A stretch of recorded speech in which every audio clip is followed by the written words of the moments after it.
Hindi lang yung mga nagkampiyon sa NBA ang makakatanggap ng championship ring. Ang mga referee mga idol sa finals ay meron ding natatanggap na finals ring. Pinakita mismo ni James Williams mga idol ang kanyang singsing na kanyang nakuha way back 2021 NBA Finals kung saan kabilang po siya sa mga grupo ng referee na nakatoka na mag-officiate sa finals way back 2021. Ito po yung singsing mga idol. Pili lamang ang mga referee na nag-officiate sa NBA Finals, yung tipong matagal na at marami ng experience. Hindi po basta-basta kapag ikaw ay nakapasok sa finals. Ibig sabihin nun kung ikaw ay kabilang sa mga referee na mag-officiate sa finals, aba malaki na ang experience mo, matagal ka na sa liga at marami ka ng mga laban na inofficiatean. Ayon sa veteranong referee na si James Williams ng NBA, sa pangkabuang 500 referee sa NBA ay nasa humigit kumulang 100 referee lamang ang nakatanggap ng finals ring. Ito pa isang kalaman, mayroong mga referee na pang regular season lamang at pagdating sa playoff, pinipili na ang mga referee na mag-officiate. Mayroong grupo pang playoff, samantalang sa finals naman, iba rin po ang grupo. Ulitin ko, nakabase po ang selection ng mga referee sa experience mo at kung gaano ka nakatagal sa NBA.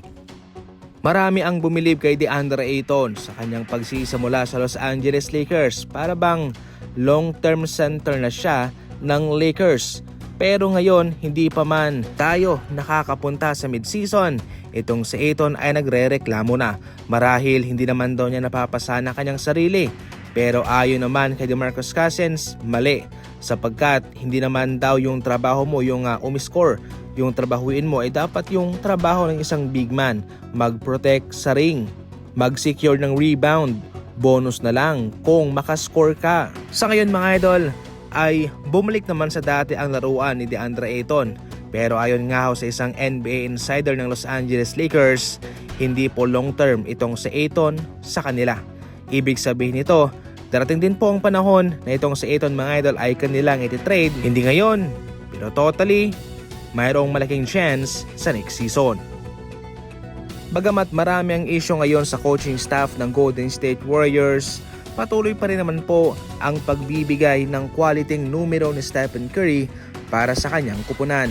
Sa ngayon nga sa kanyang performance versus Sacramento Kings, siya po ang pinakamatandang gwardya sa history ng NBA na kumamada ng nasa 25 plus points and 10 plus assist at meron pang 5 plus 3-pointer sa isang laban. Ibig sabihin nito sa kanyang edad ay wala pong nakakagawa ng ganyan. Kaya siya pa ang natatanging pinakamatandang gwardya na nakagawa niyan sa history ng liga. Kaya dyan pa lang kitang-kita mo ang level ng performance ni Stephen Curry. Nasa rurok pa mga idol, nasa prime pa rin siya. Nakakamangha na mapahanggang sa ngayon ay na-maintain niya ang ganyang performance niya.